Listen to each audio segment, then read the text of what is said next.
Bom dia, barra boa tarde. É, Muito boa pergunta, aliás. Eu vou dar o meu parecer aí sobre ela, muito longe de passar uma verdade absoluta, até porque eu também não tenho. Eu só vou compartilhar o meu posicionamento no momento, né? O que eu venho sentindo, o que eu venho notando. Sou mais negativo quanto a isso.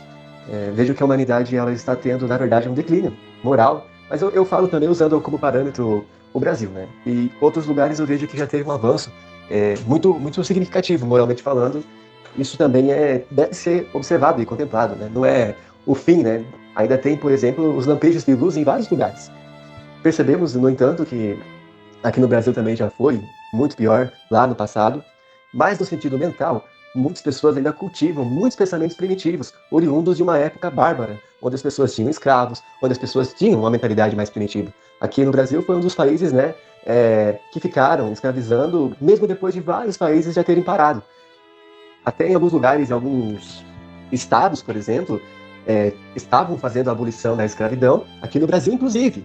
E ainda em outros lugares, ainda eles mantinham essa escravidão. Buscaram manter ao máximo possível, porque economicamente falando era o mais fácil. E é exatamente sobre esse ponto que eu quero me pautar. É, o Rio de Janeiro, por exemplo, se tem registro que em alguns lugares lá já estavam reivindicando esse processo, né, de libertação. Passamos por vários contextos para isso e muitas coisas foram aí, porque os próprios africanos na época eles participaram de guerras, por exemplo, a Guerra do Paraguaio, né, que favoreceu muito eles nessa libertação. Teve muitas pessoas de alta patente que buscaram contribuir para que eles fossem libertos.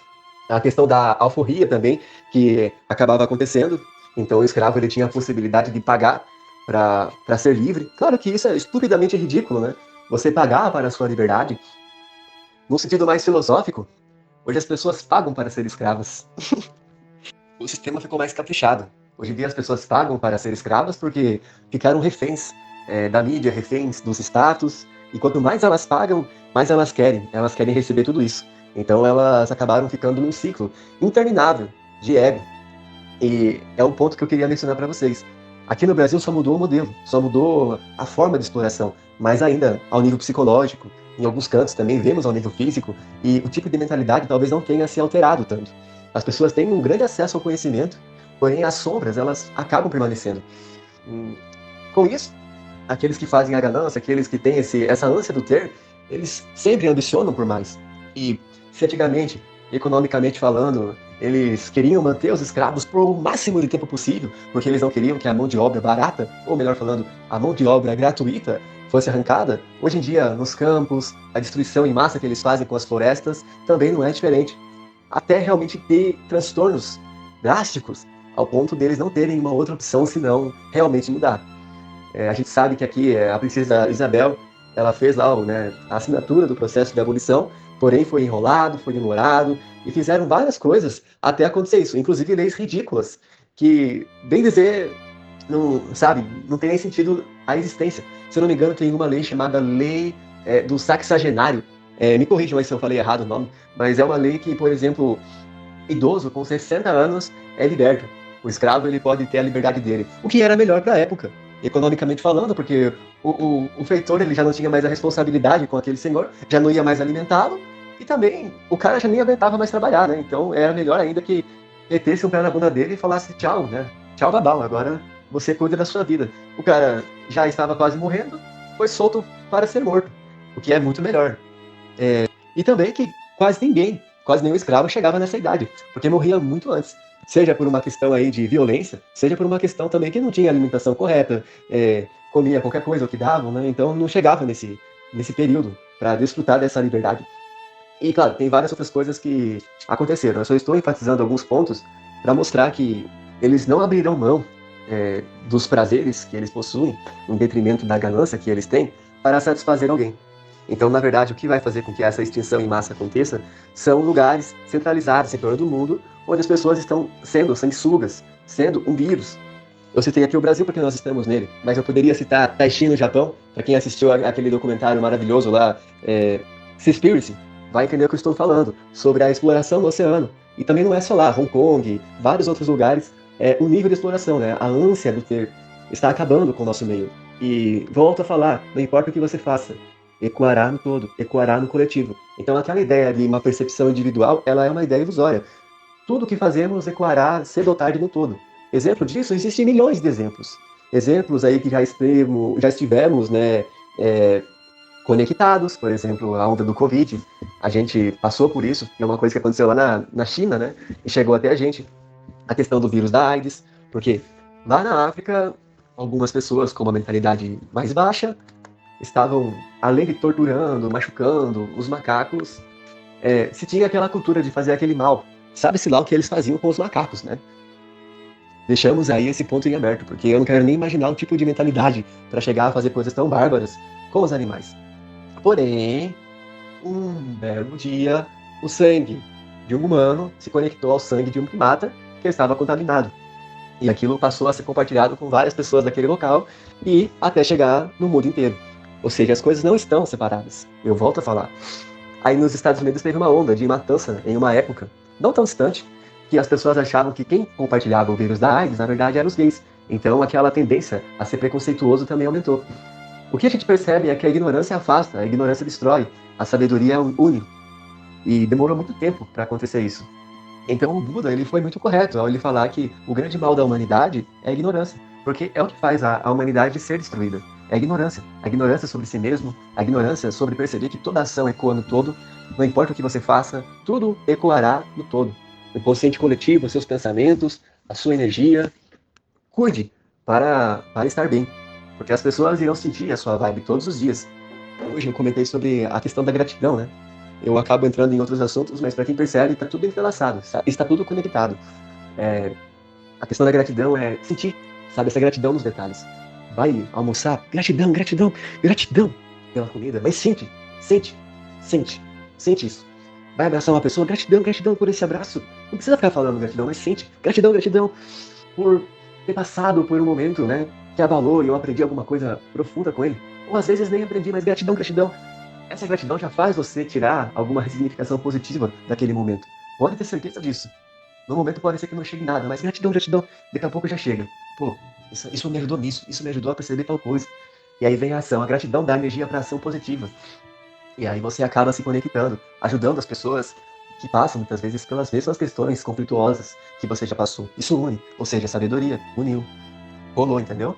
A ignorância separou, a raiva nos afastou. É uma coisa simples que não é praticada. Isso muda tudo, isso muda o esquema, isso muda o jogo. Essa percepção muda a nossa realidade para sempre. E por que eu fui tão positivo agora e ao mesmo tempo eu sou tão negativo em falar que nós estamos retrocedendo? Porque tudo aponta para o oposto. As pessoas estão precisando se ferrar várias vezes é, e elas não estão percebendo a lição por detrás dos problemas. O Covid chegou, as pessoas ficaram em lockdown, muitas pessoas ficaram nesse estado mais introspectivo, reflexivo, etc. Perderam pessoas queridas, entre aspas, né? Perderam, entre aspas. É, mas elas não mudaram as condutas. Elas continuam gananciosas, continuam pensando só nelas, continuam inconscientes do que elas comem, não questionando, às vezes culpando os chineses, né? Mas chegou no coletivo uma questão que muitas pessoas não pensam. Já era hora de começar a considerar a questão de comer animal. Pô, caralho, quantos anos vai precisar passar para as pessoas entenderem? A doença da vaca louca não foi suficiente? A doença também dos passarinhos lá, a aviária, não foi suficiente? Quantas coisas as pessoas irão sofrer para perceber? Uma doença, por exemplo, de um vegetal, não faz nada com o ser humano. Entende? Se o vegetal estiver contaminado, não vai fazer a mesma contaminação daquele vegetal, não vai pegar em você. Não vai. Biologicamente impossível. O nosso corpo, ele não é projetado para isso. Ele pode sim, por conta aí, né, biologicamente falando, dos nossos ancestrais, então nós temos uma competência a viver comendo isso. Mas não significa que vamos ter uma vida melhor com esse caminho. É uma coisa muito questionável esse ponto. E moralmente falando, é uma ideia bem primitiva. As pessoas elas recorrem ao primitivismo. Ah, mas porque a natureza é assim. Pô, na natureza o cachorro come o próprio filho, né? A própria filha. Não tá nem aí. Na natureza, a gente vê eventos bizarros. Eu não sei quem comentou aqui, eu acho que foi o Eliezer, sobre um evento sobre as baleias, quando a- elas estão naquele conjunto, né, os baleais, e elas saem de um lugar para o outro, elas acabam encontrando ali outros conjuntos de baleais e muitas vezes tem ataques ali brutais. Às vezes a mãe deixa o filhote para trás, acaba morrendo, e assim, muito bruto, muito violento todo esse processo, mas ninguém busca usar essas coisas como parâmetros, né? Ah, Então, se a gente come animal, ninguém, ninguém quer viver como animal, ninguém quer ir cagar no mato, ninguém quer viver em conflitos, tendo essas preocupações. Isso é um exemplo da ética, por isso que existe a ética humana. Existe aí conflitos de gangues, existe aí conflitos políticos, mas a ética, a ideia da ética é que você possa se ver tranquilo no meio das relações, né? E você sair desse primitivismo é a forma mais concreta de acontecer isso. É claro que a ética ela sugere o medo, porque as pessoas não têm essa mentalidade abrangente. Então a ética ela vem como uma intervenção obrigatória, até que as pessoas tenham uma conduta moral. Ou seja, ética se advém de várias pessoas com uma concordância recíproca naquele ambiente. A moral não importa as pessoas agora, importa você, né? Por exemplo, a minha moral é não comer carne. Então não importa se tem alguém me olhando ou se eu estou sozinho, eu vou manter. É uma questão pessoal. A ética é uma questão coletiva.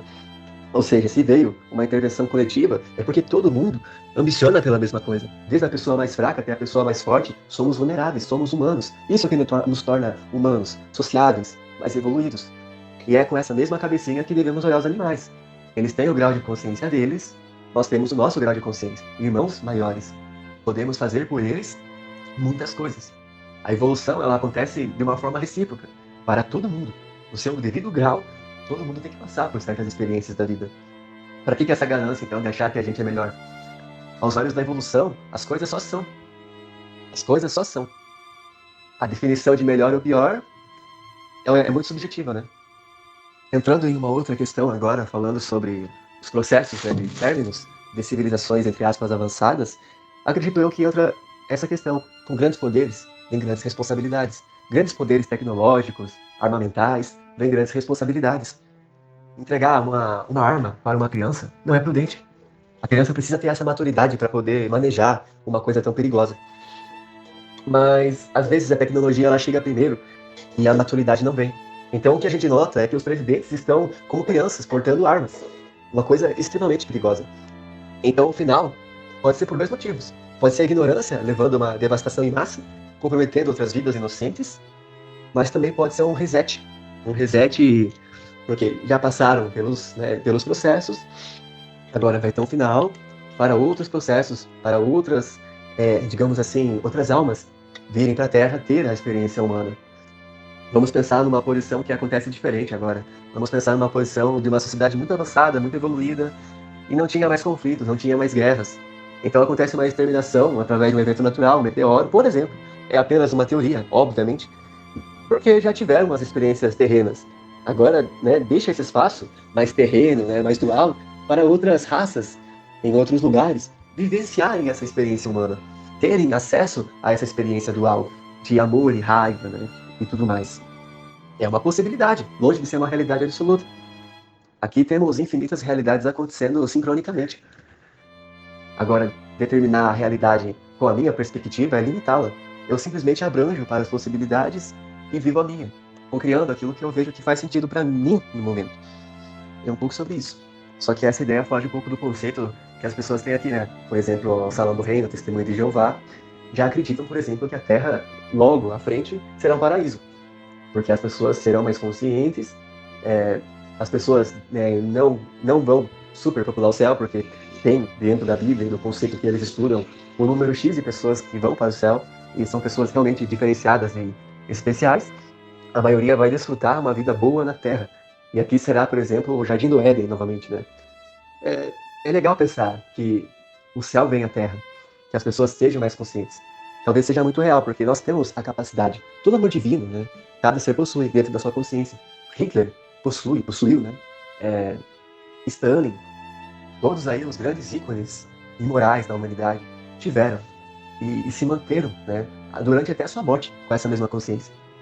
Só não acessaram, só não vislumbraram suficientemente. Então, a questão aqui seria, se nós temos essa capacidade, nós vamos poder migrar do nosso lado mais primitivo para o nosso lado mais cristalino, ou o que o Nietzsche chamava, né, de super-homem. Nós temos essa capacidade, está dentro de nós essa fagulha.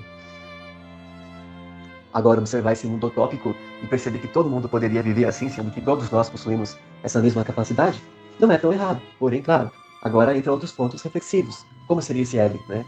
Como seria essa visão, né? Como seria esse mundo? Será que os animais realmente viveriam nessa mesma harmonia? Será que o leão não iria querer comer a outra pessoa? Bom, Se eu não me engano, né, eu acho que esse é o nome dele. Teve um cara dentro da história, né, da espiritualidade, chamado Fernando de Assis. É esse o nome que eu não tenho certeza se eu tô falando certo. Mas qualquer coisa, alguém me corrige aí. E esse cara, os animais se aproximavam dele, e os animais não atacavam. Tem essas histórias. E de repente, com um grau de consciência bem elevado, os animais se aproximam de você e eles não vão atacar, eles vão acabar entrando nessa conexão juntamente. E aí dizem que o cara era diferenciado por isso também, né? Bom, como eu falei, eu não sou a pessoa que vai contestar. Tipo, eu já vi coisas realmente absurdas, surreais para a mentalidade humana acontecendo. Pode ser. Pode ser que as interpretações da Bíblia foram bem adulteradas e os grandes ensinamentos do Mestre Jesus foram conturbados e muitas coisas foram modificadas em detrimento da ganância do ter, do homem, né? A inveja, a mágoa, a dualidade também, a questão do inferno, a questão do pecado, porque a ideia do pecado ela veio muito mais com uma ideia do Antigo Testamento, dos mandamentos, né? Trazendo ali a realidade da época. Mas quando Jesus trouxe as realidades que seriam próximas a essa esfera, né, a essa consciência de uma nova era, a gente percebe muito mais o budismo. Ele não era a pessoa que julgava, ele não entrava na mente. Ele olhava para o ser. Ele não estava nem aí se a pessoa era prostituta, se o cara era ladrão. Ele olhava para o ser, além da dualidade, da mentalidade daquela pessoa. Exemplo disso, a mulher que ela foi apedrejada. As pessoas estavam julgando, condenando ela pelas coisas imorais que ela, pra época, ela fez. E ele solta aquela braba, né? E quem nunca pecou, que atire a primeira pedra. Então os mais velhos se afastaram, porque eram os mais sujos. Logicamente, todos também se afastaram, porque todos tinham pecados em seus corações. E aí ele olha pra mulher, alguém te julga, alguém te condena, né? Não, não, nem eu. Vai embora, viva a sua vida. Pra época, por exemplo, as mulheres, elas eram propriedades privadas dos maridos. E a questão fica, e se o marido fizesse a mesma coisa? Será que as pessoas dariam pedrada também? Muito possivelmente eles faziam. E muito possivelmente ninguém fazia nada com isso. Até porque a sociedade patriarcal sempre dominou e falou mais alto em torno do mundo. As sociedades pequenas que existiram matriarcais foram perseguidas e muitas acabaram extintas. Algumas se tornaram sociedades secretas. É, Só que na Bíblia fala, vai e não peque mais. É uma interpretação.